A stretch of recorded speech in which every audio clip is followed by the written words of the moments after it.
प्रेरितों के काम उसके पहले अध्याय की 8वीं आयत में प्रभु यीशु ने अपने जाने से पहले अपने चेलों को ये आज्ञा दी कि तुम मेरे गवाह होंगे यरूशलेम में, यहूदा में, समरिया में और पृथ्वी के छोर छोर तक।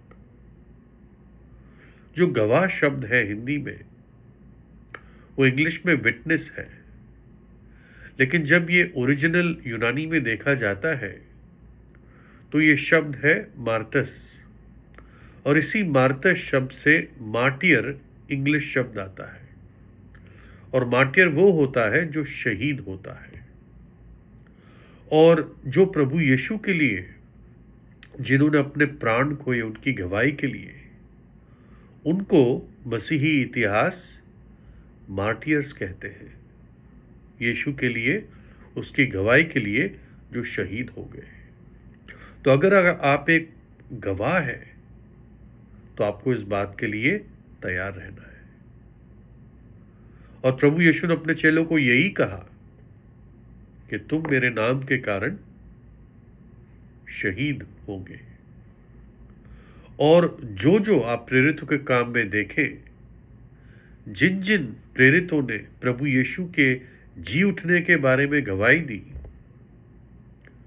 इतिहास, मसीही इतिहास बताता है कि वो सब प्रभु के लिए शहीद हुए। प्रभु के सारे प्रेरित शहीद हुए। यूहन्ना केवल, जिसको मारने की कोशिश की गई, लेकिन फिर वो बुढ़ापे में, वो नहीं मरा, लेकिन फिर वो बुढ़ापे में जाकर प्रभु के पास गया।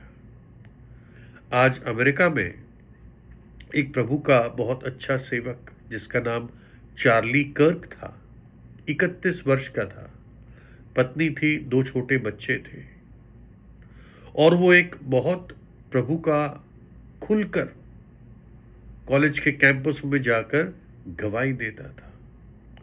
वो प्रेसिडेंट ट्रंप का सपोर्टर था, लेकिन मसीह का एक बहुत बड़ा योद्धा था। किसी ने कहा वो प्रभु यीशु की सेना का एक सेनापति था। और वो जब उसको पूछा जाता था, खुलकर कहता था, मैं प्रभु यीशु के पुनरुत्थान पर विश्वास करता हूं। जिस यीशु ने मेरे खातिर अपनी जान दी और तीसरे दिन जी उठा, उसके पुनरुत्थान का मैं गवाह हूं, विश्वास करता हूं। और आज किसी ने उसको यहां गोली मार दी और वो कुछ ही समय में आज प्रभु के पास चला गया। और बहुत सारे विश्वासी आज दुखी हैं, मैं भी खुद दुखी हूं। प्रभु उसके परिवार की सुधि ले।